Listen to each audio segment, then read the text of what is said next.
Mega ఇంట గారాల పట్టి నీహారిక కొణిదెల. తన గురించి ప్రత్యేకంగా చెప్పాల్సిన పని లేదు. తన చలాకీతనంతో ఎప్పుడూ నవ్వుతూ అందర్నీ నవ్విస్తూ ఉంటుంది నీహారిక. ఒక మనసు సినిమాతో వెండితెరపై అడుగుపెట్టిన నీహారిక హీరోయిన్గా పెద్ద సక్సెస్ సాధించలేకపోయినా నిర్మాతగా తనకంటూ ప్రత్యేక స్థానం సంపాదించుకుంది.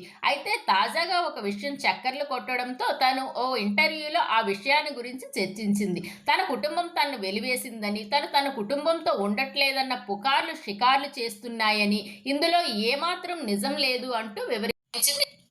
తాను సెపరేట్గా ఉంటున్నప్పటికీ తన కుటుంబానికి దూరం కాలేదని తెలిపింది. 2 రోజులకు ఒకసారి ఇంటికి వెళ్లి కుటుంబ సభ్యులందరినీ కలుస్తూ ఉంటానని చెప్పింది.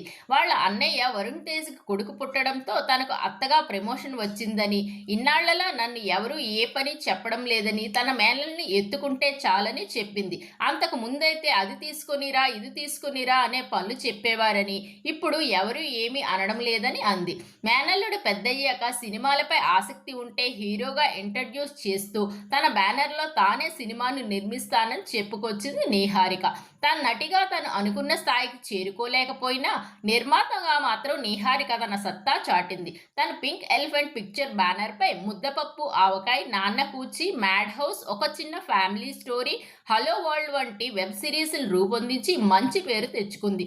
గత ఏడాది విడుదలైన కమిటీ కుర్రాళ్ల సినిమాతో బాక్సాఫీస్ వద్ద మంచి కలెక్షన్లు రాబట్టి గద్దర్ అవార్డును కూడా సొంతం చేసుకుంది. ప్రస్తుతం ఆమె సంగీత్ శోభన్ హీరోగా, మానస శర్మ దర్శకత్వంలో మరో సినిమాను నేను నా వర్క్ విషయమై బయట ఉంటున్నాను తప్ప, అంతేగాని కుటుంబంతో నాకు ఎటువంటి మనస్పర్ధలు లేవు అంటూ చెప్పింది. ప్రస్తుతం నీహారిక చేసిన కామెంట్స్ సోషల్ మీడియాలో వైరల్ అవుతున్నాయి. అభిమానులు, నెటిజన్లు ఆమె ధైర్యాన్ని మెచ్చుకున్నారు. వ్యక్తిగత జీవితంలో ఎదురైన కఠిన పరిస్థితుల మధ్య కూడా కెరీర్లో తనదైన పంథాన్ని సృష్టించుకోవడం నీహారిక ధైర్యానికి నిదర్శనమని, మెగా వారసురాలు అనిపించుకుందంటూ